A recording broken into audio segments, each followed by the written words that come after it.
Basahin po natin muli ang verses 1 to 17. Magkaroon po tayo ng salitang pagbasa. Ako po sa verse 1, kayo po sa verse 2.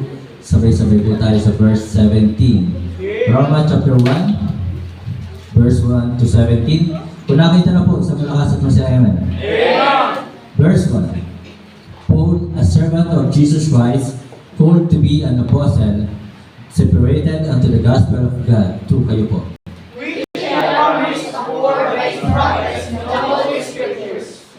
Concerning His Son, Jesus Christ, our Lord, which was made of the seed of David, according to the flesh. Verse 4. And declared to be the Son of God with power, according to the Spirit of holiness, by the resurrection from the dead.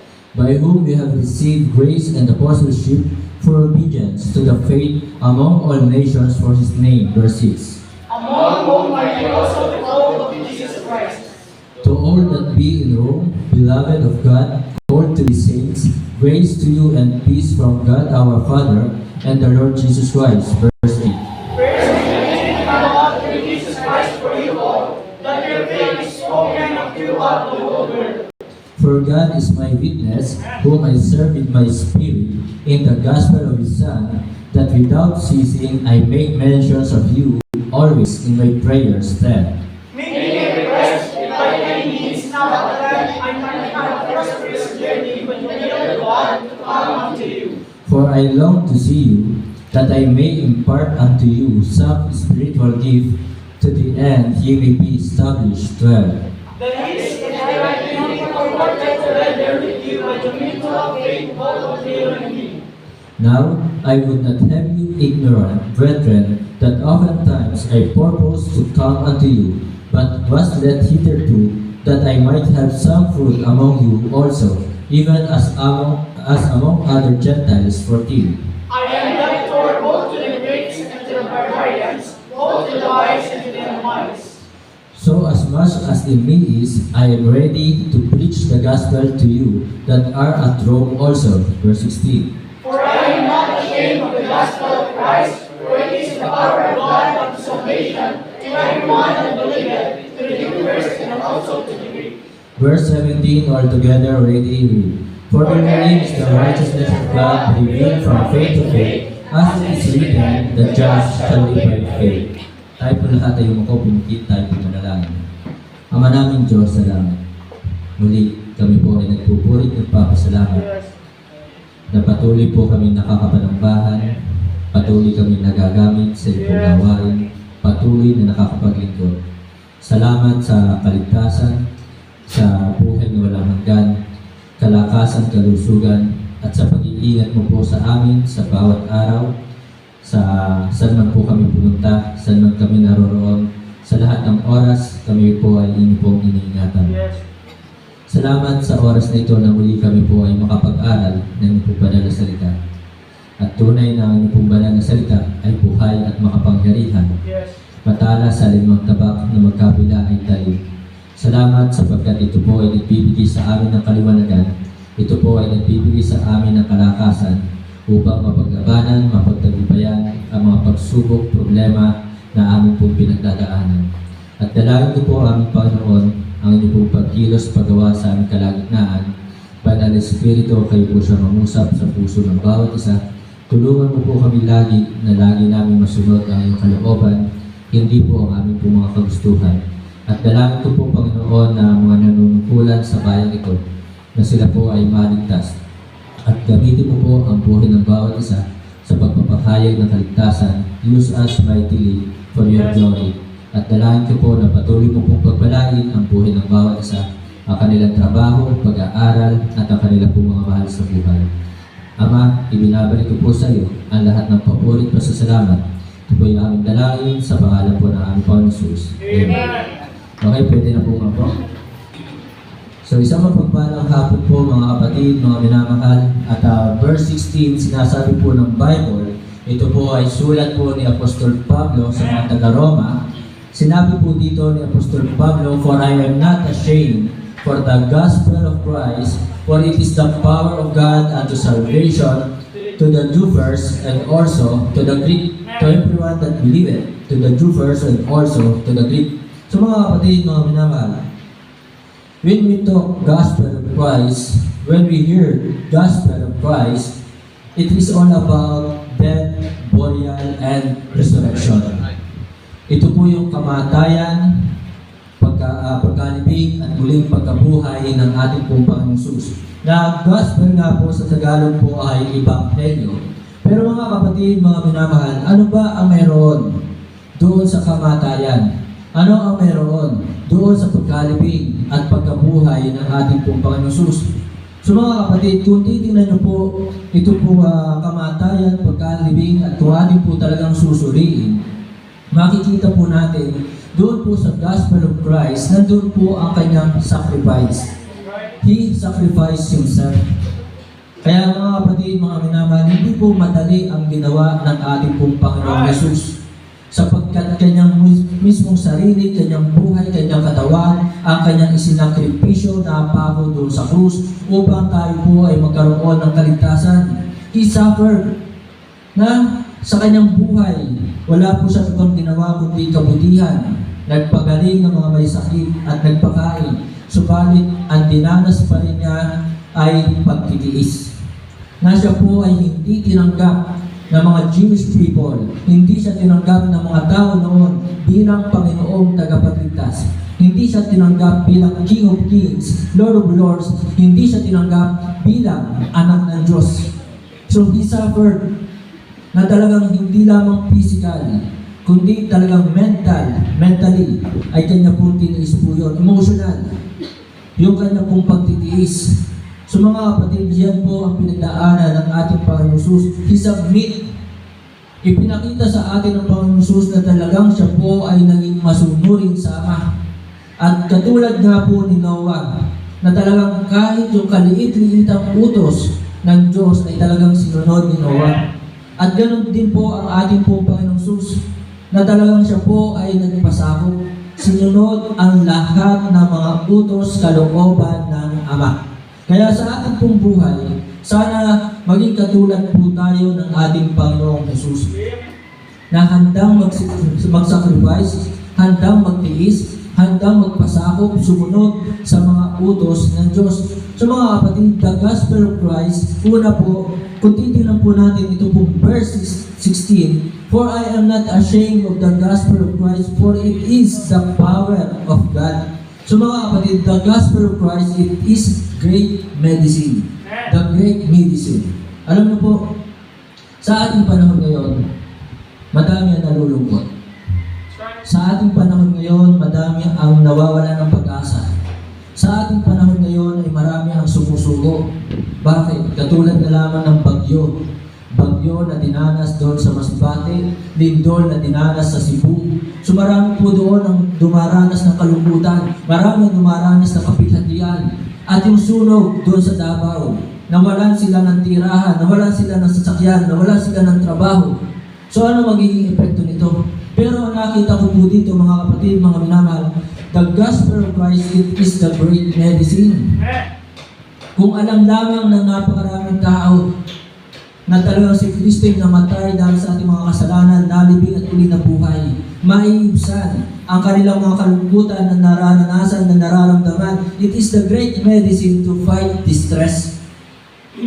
Ito po yung talagang dakilang gamot para labanan ang mga distress na pinagdadaanan ng tao. So tayo po lahat ay dumaranas din ng distress kahit tayo Kristiyano na. Pero iniisip ko, ito pong kamatayan, pagkalibing at muling pagkabuhay ng Panginoon Hesus, iniisip ko yung sinabi ng ating Panginoon Hesus at sinasabi ko kapag naalala ko ng bagay na iyon, ang aking hirap na dinadanas, ang aking kahirapan na nararamdaman ay hindi kayang ipantay sa hirap na pinagdaanan ng Panginoong Hesus. Yun po ang pinakamatinding kahirapan. Amen po ba? Maaring sina Pablo, sina Pedro, sina Juan ay dumanas din ng kahirapan. Ganun pa man, yung pinagdaanan ni Juan ay hindi natin pwedeng ikumpara sa hirap na pindaanan ng Panginoon Jesus. So, the gospel of Christ is the great medicine. Kaya kapatid, kung ikaw man ay may kalungkutan, kung ikaw man ay may problema, kung ikaw man ay may kapighatian, isipin mo yung pinagdaanan ng Panginoong Jesus. Ang Panginoong Jesus walang ginawa, walang ibang inisip, kundi para sa ating kapakanan, kundi para sa ating kabutihan. Siya'y bumaba dito sa lupa upang tayo ay iligtas. Pero anong ginawa sa Kanya? So it is the great medicine to fight distress, to fight discouragement. Kaya kapatid, kung ikaw ay nadi-discourage na tumigil sa paglilingkod, kung ikaw ay nadi-discourage na huwag nang sumamba, kung ikaw ay nadi-discourage na huwag nang sumunod sa mga utos ng Diyos, isipin mo ang ginawa ni Kristo. Alam ni Kristo ang lahat ng mga mangyayari sa Kanya. Yung mga talagang every single detail na mangyayari sa Kanya, alam yan. Alam ng Panginoon Jesus siya'y duduraan sa mukha. Alam ng Panginoon Jesus siya'y kukurunahan ng tinig. Alam ng Panginoon Jesus siya'y magpapasa ng krus kahit wala siyang kasalanan. Alam ng Panginoon Jesus na dadanak ang Kanyang dugo. Magkakasugat-sugat ang Kanyang buong katawan. Pero, siya ba'y tumigil? Siya ba'y sumuko? Siya ba'y tumalikod doon sa Kanyang panawagan? Hindi. Kahit alam niya na siya nilibakin ng mga tao, siya ba ay na-discourage na huwag nang sundin ang utos ng Ama? Di ba hindi? So mga kapatid, ang sabi po ng Matthew chapter 16 verse 21. Matthew chapter 16 verse 21. Tingnan niyo po ang inyong Bible. So ang Diyos po natin, ang Panginoon Jesus, ay all-knowing God. Alam niya yung mga mangyayari sa Kanya. Lahat-lahat ay alam niya. So sabi po ng verse 21, from that time forth began Jesus to show unto His disciples how that He must go unto Jerusalem. So siya po ay mayroong pagkakataong umatras. Siya po ay mayroong pagkakataong sumuko. Siya po ay mayroong pagkakataong bumalik na sa langit. Pero siya po, ang ginawa po niya ay bumalik sa Jerusalem and suffer many things, at talagang ninais niya na danasin pa ang maraming pagtitiis sa kanyang buhay. Danasin pa niya ang maraming pagtitiis na gagawin sa kanya ng mga matatanda o nakatatanda, mga elders nito, chief priests, scribes, and big deal. So iyan po, sinabi po yan ng Panginoon Jesus, alam niya ang mangyayari sa kanya. Pero ganun pa man, hindi po siya na-discourage. Alam niya na siya iiwan. Diba? Iiwan siya ng mga taong kanyang pinagmalasakitan. Iiwan siya ng mga taong kanyang pinagaling. Tingnan po natin ang ating pong Bible sa John chapter 6. Tingnan nga po natin. I think beginning verse 65, 66. Sinabi ng Panginoon Jesus, ano sabi dito? Will you also go away? Verse 67. And then verse 66, sabi po dito, from that time, many of His disciples went back. Diba? And walk no more with Him. Talagang iniwan po siya. So iniwan siya pagkatapos na mga taong ito'y pagalingin, pagkatapos ng mga taong ito ay pakainin. So iniwan pa rin siya. Kaya ang tanong ng Panginoon Jesus sa kanyang mga alagad, sa 12 alagad, will He also go away? So nakaka-discourage, di ba? So dito sa church, nakaka-discourage na mayroong mga umaalis. Nakaka-discourage na mayroong hindi nagpapatuloy. Na sa kabila ng ginagawa mong pagtuturo sa kanila, na sila inalagaan mo ng Bible study, pero ganun pa man, sila ay tumalikod pa rin at talagang nang-iwan pa rin. So nakaka-discourage po yun. Pero nakita ko sa napakaraming mga pastor, hindi sila huminto. Hindi nila iniwan ang gawain. Maaari makikita natin sa mga Facebook na talagang maraming mga pastor ang nag-quit, pero marami pa rin namang mga pastor sa kabila ng discouragement na pinagdaanan, sila po ay nagpatuloy. At marami pa rin namang mga kapatiran sa kabila ng tinding discouragement, distress na kanilang pinagdaanan, sila pinili nila ang maglingkod, pinili nila ang magpagamit sa gawain ng Panginoon. Kaya mga kapatid, mga minamahal, ito pong gospel of Christ is the great medicine to fight distress, to fight discouragement, and to fight disappointment. So, kung ka talaga mananampalataya, kapag nakaranas kang mabasted, talagang iiyak ka. Diba? So disappointment yun. Talagang kapag hindi ka mananampalataya, talagang ito ay matidistress, malulungkot, at talagang ang hanap mo ay alak. Diba? So disappointment. Pero dahil tayo po ngayon ay mananampalataya na ni Kristo, sabi ko nga kahit nagkakaroon sa akin ng rejection, okay lang. Diba? So kahit nire-reject, pero okay lang.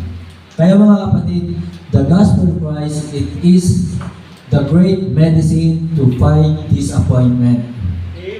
So mga kapatid, iniisip ko na lamang na talagang, ang sabi po ng Psalms chapter 37, tingnan po natin. Verse 24. Kung hindi ako nagkakamali. Psalms 37 verse 24. Though he fall, he shall not be utterly cast down. For the Lord upholdeth him with his hand. So daranas tayo ng pagbagsak. Daranas tayo ng pagkabigo. Lalo na sa puso, ano?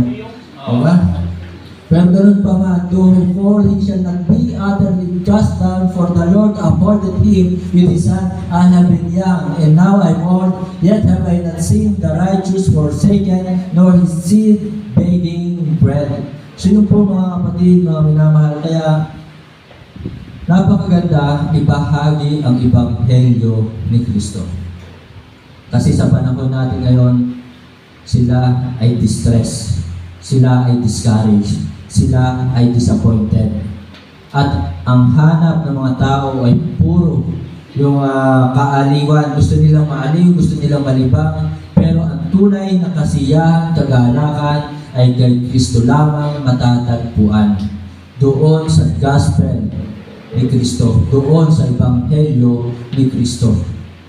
Kaya di ba, kahit dumaranas kayo ng kalungkutan, deep inside in your heart, masaya pa rin kayo. Tama ba? Kaya mga kapatid, mga minamahal, kung ayaw ninyo na talagang ma-discourage at talagang mawalan ng pag-asa ng inyong mga mahal sa buhay, ay ibahagi ang Ebanghelyo ni Kristo. Pangalawa, tingnan po natin, verse 16 pa rin. Kasi doon po sa verse 16 na ito, sinabi yung salitang power. Doon po natin kinuha kung bakit ito po ay talagang great medicine. At dito po, sa verse 16, nasabi po dito, for I am not ashamed of the gospel of Christ. So mga kapatid, it is the great motivation. Yung Ebanghelyo po ni Kristo, mga kapatid, mga minamahal, ito po ay dakilang motivation para sa isang Kristiyano or para sa isang mananampalataya. Motivation for submission. Amen po ba? Kaya talagang ako po ay saludo sa mga believers, sa mga mananampalataya na talagang hindi tumitigil, hindi nagsasawa at hindi napapagod sumunod sa mga utos ng Diyos. So si Pablo, sinabi niya dito, for I am not ashamed of the gospel of Christ. So nandoon na talaga siya po, kahit dumanas siya ng distress, si Pablo ay dumanas ng distress, si Pablo ay dumanas ng discouragement, pero nandoon pa rin siya po ay motivated na talagang sumunod sa mga utos ng Diyos ng ating Panginoon Jesus. Kaya nga sinabi ni Pablo sa 2 Timothy chapter 4 verse 7, I have fought a good fight, I have finished my course, I have kept the faith. So, ganun katindi na talagang si Pablo ay motivated, na talagang nandoon na siya nauudyugan, na patuloy na sundin ang mga utos kalooban ng Panginoong Jesus. Amen? So, motivation for submission.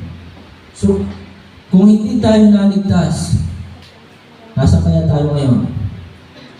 Kung wala ang Ebanghelyo ni Kristo, malamang nandun tayo sa mall. Diba? Malamang nagsasayaw tayo, diba? Malamang nandun tayo sa beach. Malamang nandun tayo sa basketballan. Tama ba?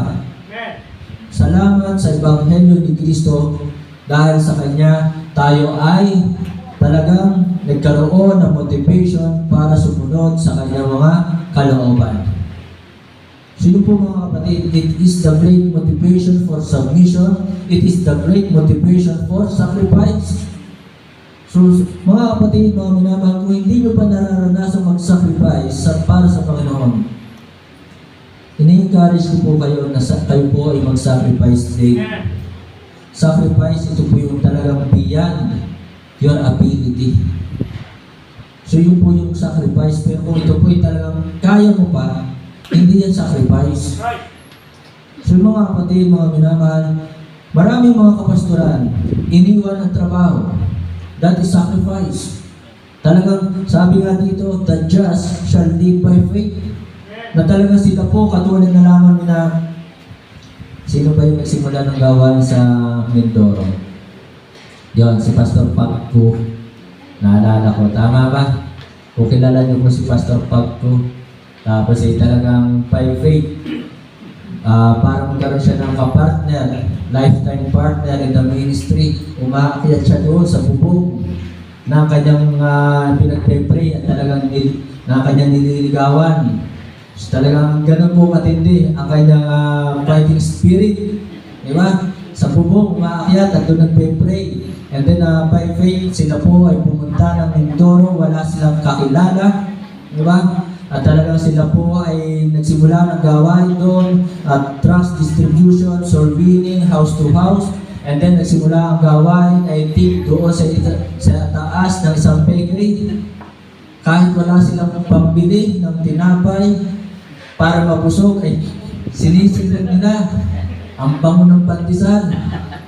So talagang, sure po mga kapatid, mga minamahal, sacrifice na talagang pumunta sa isang lugar na walang kakilala. Talagang by faith, wala silang trabaho. By faith na ang kanilang ginawa ay mag-surveying, mag-Bible study, mangaral ng salita ng Diyos. Pero yung gawain po doon sa Mindoro, kay Pastor Pagko ay maganda na. Kaya at ang kanyang anak ay pastor na rin. So mga kapatid, mga minamahal, motivation for sacrifice. Sapagkat nakita ng maraming mananampalataya kung si Kristo nga ay sumunod, kung si Kristo nga ay nag-sacrifice, bakit hindi ko kayang gawin? Diba? So kaya mga kapatid, kung tinanggap natin si Kristo bilang Panginoong tagapagligtas, we can do all things through Christ, which strengthened us. Kaya magagawa rin natin magpasamo at magsakripisyo, and then great motivation for suffering. So yung po si Pastor Pastor Pagko na talagang nagtiis. Noong una, wala silang matulugan. I think nandun lang sila sa may tabing dagat kung sila natutulog. Hanggang sa mayroong lumapit sa kanila. Kayo po ilang araw ko na po kayo nakikita dito. Sabi nang sinabi sa kanila, ilang araw ko na po kayo nakikita dito po kayo natutulog. Kaya yung taong yun, kinilos, hinipo ng Diyos para patuloyin doon sa kanilang tahanan. Ganun po ang history ng buhay ni Pastor Pagko. Kaya mga kapatid, mga minamahal, ito po ay Gospel of Christ. It is great motivation for submission, sacrifice, and suffering. Naalala ko lang po talaga si Pastor Pagko, wala naman po yung dito sa aking sinulat eh. Pero gusto ko pong ibigay sa inyong halimbawa ang buhay ng mga kapatiran, mga kapastoran na talagang nagtiis, nagpasakop at nagsakripisyo alang-alang sa Ebanghelyo ni Kristo for the sake of the Gospel of Christ. Katulad ni John the Baptist, anong ginawa niyang sakripisyo? Diba? Si John the Baptist ay pinugutan ng ulo, he gave his head. He was beheaded. Siya ay pinugutan ng ulo. So yun po yung sacrifice, suffering na ginawa ni John the Baptist. Great motivation for serving. Kaya kung wala yung Ebanghelyo ni Kristo, maglilingkod ba tayo? Hindi. Nanaisip ba natin magpagamit sa gawain ng Panginoon? Hindi rin. So kung bakit tayo nandito, bakit tayo naglilingkod, bakit tayo sumasamba, bakit natin ginagawa ang lahat ng mga ito dahil sa Ebanghelyo ni Kristo.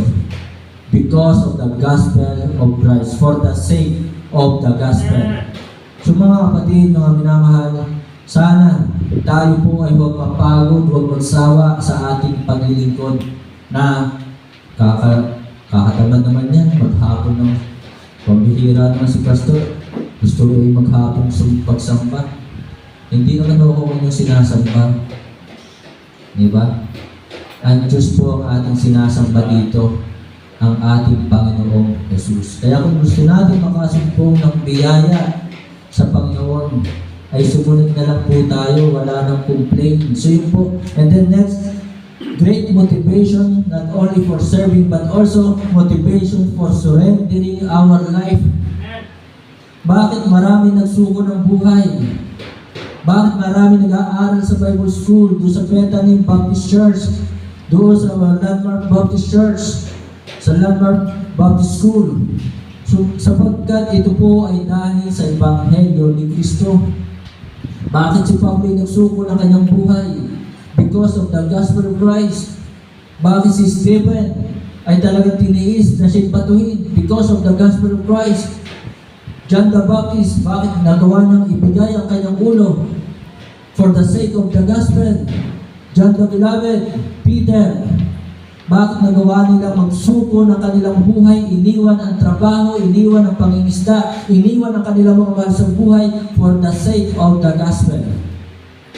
So yun po mga kapatid, mga minamahal, great motivation for surrendering our life. Wala nang iba, kundi talagang ito po ay dahil sa Ebanghelyo ni Kristo. Great motivation for sanctification. Bakit nagawan talikuran ni Pablo ang kasalanan? Di ba? Si Pablo ay isang persecutor, si Pablo ay isang blasphemer, di ba? So siya yung namumuso, siya yung talagang pumapatay, nagkukulong doon sa mga mananampalataya. Pero bakit biglang nabago ang kanyang buhay? Because of the gospel of Christ. Sa atin, meron tayong mga kasama dito, dating mga mag-iinom. Diba? Dating may bisyo, naninigarilyo. So bakit nagawang talikuran ng bisyo? Bakit nagawang talikuran ng pagsisigal? Bakit nagawang talikuran ng pababae? Because of the gospel of Christ. No, wala nang iba. Kundi lahat ito ay dahil sa Ebanghelyo ni Kristo. Great motivation for satisfaction. Oh, meron tayong mga kasama dito, mayaman ba? Meron bang mansion? Meron bang magandang sasakyan? Pero bakit nagagawang umiti? Bakit nagagawang tumawa? Bakit meron silang contentment? So it is because of the gospel of Christ. Bakit hindi na nila nagagawa maghanap pa ng mga iba't ibang mga bagay o hindi na sila naghahangad pa ng mga kayamanan sa mundong ito? Because of the gospel of Christ. So mga kapatid, mga minamahal, bakit tayo may contentment? Bakit mayroon tayong satisfaction? Because of the gospel of Christ. Amen po ba? Maring minsan, dumaranas tayo ng kalungkutan. Pero, after a while, sumasaya na agad. Tama ba? Hindi tayo maghapong nakasimangot. Hindi tayo maghapong mahaba ang uso. Hindi tayo maghapong nagsasalubong ang kilay. After an hour, nakangiti na yan. Diba? So mga kapatid, because of the gospel of Christ, tingnan nyo yung mga nasa likod. Ewan ko doon, bakit tawa ng tawa yan? Talagang kalbo, magaling magpatawa. Hindi naman kalbo. Aray. Okay mga kapatid, mga minamahal, last. So mga kapatid, mga minamahal, the gospel of Christ, it is the great motivations. So katulad nga po ng ibang mga mananampalataya, sina Stephen, Peter, John, at sina Jude, at marami pa, na talagang sila po ay namatay for the sake of the gospel of Christ. And then the last, mga kapatid, mga minamahal, sabi po dito sa verse 16, for I am not ashamed of the gospel of Christ, for it is the power of God unto salvation to everyone that believeth, to the Jew first, and also to the Greek. So mga kapatid, mga minamahal, the gospel of Christ, it is the great mission. Ito po yung dakilang misyon. Ito po yung dakilang gawain na dapat po nating gawin at ipagpatuloy. So mga kapatid, mga minamahal, Jesus Christ left His throne in heaven. Siya po ay Diyos. Siya po ay King of Kings. Meron siyang trono, meron siyang kaharian, pero iniwan niya sapagkat ito nga po ay the great mission. Jesus left His throne in heaven. Jesus lived His life on earth as servant. Tingnan po natin Philippians chapter 2, verse 6 and 7. Philippians chapter 2, verse 6 and 7.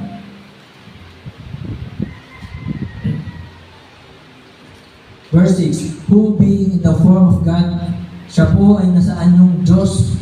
Amen po ba? Ang Panginoong Jesus ay tunay na Diyos. Thought it not robbery to be equal with God. So inalis po niya, hinubad po niya ang kanyang pagka-Diyos. And then verse 7, but made Himself of no reputation. Siya mismo, ginawa niya ang kanyang sarili na walang reputasyon. Na siya po ay dumating dito sa lupa, ibig sabihin, without degree. Amen po ba? Na talagang wala siyang pinaghahawakang anuman. At ang sabi po dito, and took upon Him the form of a servant. At dumating siya dito sa lupa, ang kinuha niyang anyo ay anyo ng isang alipin. So hindi niya kinuha yung pagiging tax collector na katulad ni Matthew. Hindi niya kinuha yung pagiging persecutor o yung sabihin na natin attorney or yung talagang dalubhasa sa batas. Di ba?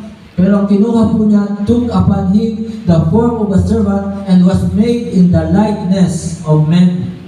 So mga kapatid, mga minamahal, Jesus lived His life on earth as servant. Sapagkat the gospel of Christ, it is the great mission. Kaya mga kapatid, mga minamahal, sana sa ating pong buhay, yung Great Commission, ito po ay pinagkatiwala sa atin, iniwan sa atin ng Panginoong Jesus. Sana ibahagi po natin ito. Ituloy po natin yung Great Commission ng ating pong Panginoong Jesus.